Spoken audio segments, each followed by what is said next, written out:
नमस्कार, मी वैशाली। आज आपण आपल्या आजच्या रेसिपीमध्ये Christmas special soft orange cake करतोय, तोही ओव्हन शिवाय अगदी घरच्या घरी। फक्त एक संत्र आणि एक वाटी मैदा, अजिबात न फसणारा ऑरेंज केक। हा केक खाल्ल्यावर घरातील सगळे विचारतील, केक बेकरीतून आणलाय का? चला तर मग पाहूया ऑरेंज केक करण्यासाठी लागणारं सर्व साहित्य। एक वाटी आपण मैदा घेतला आहे। तुम्हाला मैद्याऐवजी जर बारीक रवा घ्यायचा असेल तर तुम्ही तसंही करू शकता। मैद्याच्या बरोबर अर्ध्या प्रमाणात दही मात्र थोडंसं आंबट असावं, आणि त्याचबरोबर अर्ध्या प्रमाणात दूध, पाऊण वाटी पिठी साखर, आणि त्याचबरोबर मैद्याच्या अर्ध्या प्रमाणात म्हणजेच अर्धी वाटी तूप आपण वितळवलेलं नाही, शक्यतो तूप वितळवून घ्यायचं। अर्धा चमचाभर बेकिंग सोडा आणि चमचाभर बेकिंग पावडर, दोघांचंही प्रमाण यापेक्षा कमी केलं तर चालेल, पण जास्त करायचं नाही। आणि त्याचबरोबर संत्र्याचा पल्प, हे पूर्णतः ऑप्शनल आहे। तुम्ही ही स्टेप स्किपही करू शकता, कारण संत्र्याचा पल्प घातल्यामुळे हा केक थोडासा कमी फुलतो। पल्प म्हणजे जड आणि ओला भाग, तो बॅटर हेवी करतो, त्यामुळे बेकिंग पावडर बेकिंग सोडा नीट काम करत नाही, केक थोडा कमी फुलतो। पण मला पल्प घालून ऑरेंज केक खायला खूप आवडतो। ऑरेंज इसेन्स आपण एका संत्र्याचा रसही काढून तो या केक मध्ये घालणार आहोत, त्यामुळे केकला ऑरेंजचा जास्त फ्लेवर येतो। केकला संत्र्याचा आणखी छान फ्लेवर येण्यासाठी काय करायचं, संत्र धुवायचं आणि वरचे वर असं किसून घ्यायचं। या किसलेल्या संत्र्याच्या सालीचा सुगंध अगदी घरभर छान दरवळतो। एक वाटी केकसाठी इतकी किसलेली संत्र्याची साल पुरेशी आहे। आता आपण घेतलेले सर्व साहित्य मिक्स करणार आहोत। उदाहरणार्थ दही, तूप शक्यतो वितळवूनच घ्या, त्याचबरोबर दूध आणि पिठी साखर, चवीपुरतं थोडंसं मीठ घालायचं, आणि हे बॅटर अगदी छान एकजीव करून घ्यायचं।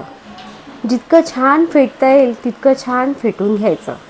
आपण घातलेलं सर्व साहित्य म्हणजे दही, तूप, पिठी साखर, हे सर्व साहित्य व्यवस्थित असं मिक्स झालं पाहिजे। आता आपण केक कढईमध्ये करतोय, त्यामुळे ही स्टेप झाल्यावर कढई किंवा कुकर, ज्या काही भांड्यामध्ये तुम्ही केक बेक करणार आहात ते भांडं असं गरम करत ठेवायचं, म्हणजे ते जास्तीत जास्त 10 मिनिटं प्रीहीट करून घ्यायचं।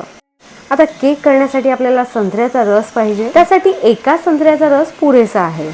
संत्र सोलत बसण्यापेक्षा असं कापायचं, त्याचे बरोबर 4 भाग करायचे। संत्र्याचे 4 भाग केल्यावर संत्र्याची साल अगदी सहज काढता येते, आणि त्यातील बिया सुद्धा। मिक्सरचं भांडं घ्यायचं आणि यामध्ये संत्र्याच्या फोडी घालायच्या। पाहिलं, संत्र कापून सोलण्यात जास्तच वेगळी मजा आहे, काम लवकर होतं। याच पद्धतीने आपण संत्रीच्या सर्व फोडींची अशी सालं काढणार आहोत।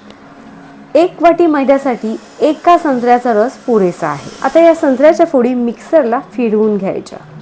आपली कढई 10 मिनिटं प्रीहीट होते, तोपर्यंत आपण 10 मिनिटात ही सगळी कामं आवरून घ्यायची। आता काय करायचं, आपण फेटलेल्या सर्व साहित्यामध्ये एक वाटीभर जो मैदा घेतला आहे तो चाळणीने असा छान चाळून घ्यायचा, आणि त्याचबरोबर मिक्सरला बारीक केलेला संत्र्याचा रसही घालून घ्यायचा। मैदा चाळणे ही स्टेप अजिबात स्किप करू नका। मैदा तुम्ही जितका जास्त चाळून घ्याल तितका आपला केक छान मऊ होतो। तुम्हाला सांगते, केक करणं इतकंही कठीण नाही, अगदी घरच्या साहित्यांपासून आपल्याला हा ऑरेंज केक अगदी सहज बनवता येतो। संत्र्याचा सर्व रस असा व्यवस्थित छान गाळून घ्यायचा, आणि नंतर यामध्ये ऑरेंज इसेन्स घालायचा। ऑरेंज इसेन्स सुद्धा ऑप्शनल आहे, आणि त्याचबरोबर संत्र्याचा पल्प। हो, संत्र्याचा पल्प हा थोडा जड असल्यामुळे केक छान फुलत नाही, त्यामुळे सर्व साहित्य छान फेटून झाल्यावर काय करायचं, केक बेक करायला ठेवत असताना वरचे वर तुम्ही टूटी फ्रुटी या केकवर घालू शकता, किंवा तुमच्या आवडीचे कोणतेही ड्रायफ्रूट्स घालू शकता। आता आपण हे घेतलेलं सर्व साहित्य छान एकजीव करून घ्यायचं, म्हणजेच छान फेटून घ्यायचं। यामध्ये मैद्याची कुठेही गुठळी राहता कामा नये। घेतलेलं सर्व साहित्य छान मिक्स करून झाल्यावर केकचं भांडं घ्यायचं, आणि यामध्ये बटर पेपर घालायचं। तुमच्याकडे जर बटर पेपर नसेल तर तुम्ही याला तुपाचा हात लावू शकता। आता सर्व तयारी व्यवस्थित करून झाल्यावरच सर्वात शेवटी या बॅटरमध्ये आपण घेतलेला बेकिंग सोडा आणि बेकिंग पावडर घालायची. आणि हा बेकिंग सोडा, बेकिंग पावडर सर्व साहित्यामध्ये अगदी हलक्या हाताने व्यवस्थित मिक्स करून घ्यायची. जसजसा बेकिंग पावडर, बेकिंग सोडा या बॅटरमध्ये मिक्स केला जातो तसं बॅटर थोडंसं फुलतं. आता अजिबात वेळ न घालवता केकच्या टीनमध्ये हे सर्व बॅटर ओतायचं. बॅटर ओतून झाल्यावर केकचा टीन थोडासा टॅप करायचा. त्यामुळे आपण बॅटर मिक्स करताना गेलेली हवा यातून बुडबुड्याच्या रूपात बाहेर पडते.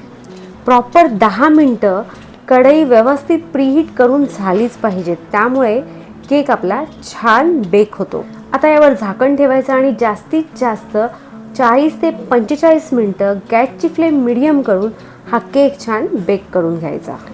जरी 40 ते 45 मिनटं झाली, केक आपला छान फुलला असेल तरीही यामध्ये सुरी किंवा असा टूथपिक घालायचा. जर तो असा क्लीन होऊनच बाहेर आला तर समजायचं आपला केक छान बेक झाला आहे. केक थंड झाल्यावर तो सर्व बाजूंनी असा सुट्टा करून घ्यायचा. केक सर्व बाजूंनी छान असा सुट्टा केल्यावर त्यावर अशी प्लेट ठेवायची आणि केक असा उलटा करायचा. अगदी हलक्या हाताने केक असा प्रेस करायचा, म्हणजे तो अगदी सहज असा निघतो. आहा, मस्त. पाहू शकता आपला केक छान बेक झालेला आहे. केक व्यवस्थित बेक झाला आहे हे कसं कळतं? टूथपिकला साहित्य चिकटत नाही, ती अगदी व्यवस्थित बाहेर येते आणि त्याचबरोबर केक कडक न होता तो अगदी हलका फुलका स्पॉन्जी होतो असा. जर आपण यामध्ये संत्र्याचा पल्प घातला नसता ना तर केक यापेक्षा थोडा जास्त फुलला असता. पण मला ऑरेंज केकमध्ये ऑरेंजचा पल्प खायला पुष्कळ आवडतो. पाहू शकता किती मस्त मऊ आपला ऑरेंज केक करून खाण्यासाठी तयार आहे. या केकच्या स्लाइसमध्ये जी चकाकी दिसते, म्हणजे चमकणारं काहीतरी दिसते, ते म्हणजे आपण केकमध्ये घातलेला संत्र्याचा पल्प आहे. पाहू शकता किती मऊ आणि स्पॉन्जी संत्र्याचा केक करून तयार आहे. असा केक करून तुम्ही चहा, कॉफी बरोबर खाऊ शकता. त्याचबरोबर मुलांना टिफिनमध्ये सुद्धा देऊ शकता. सर्व बाजूनी छान बेक झालेला हा ऑरेंज केक येत्या क्रिसमसला तुम्ही मुलांना घरीच करून देऊ शकता. नेहमीप्रमाणेच बोलता बोलता वेळ झाली आता निरोपाची.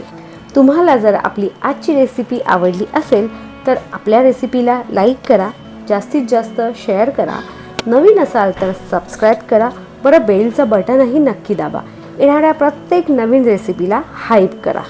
आणि ज्याप्रमाणे तुम्ही आपल्या सर्व रेसिपीज पाहता त्याचप्रमाणे पाहत राहा. पाहता पाहता करतही राहा आणि करून झाल्यावर कमेंटमध्ये मात्र नक्की सांगा तुमची रेसिपी कशी झाली.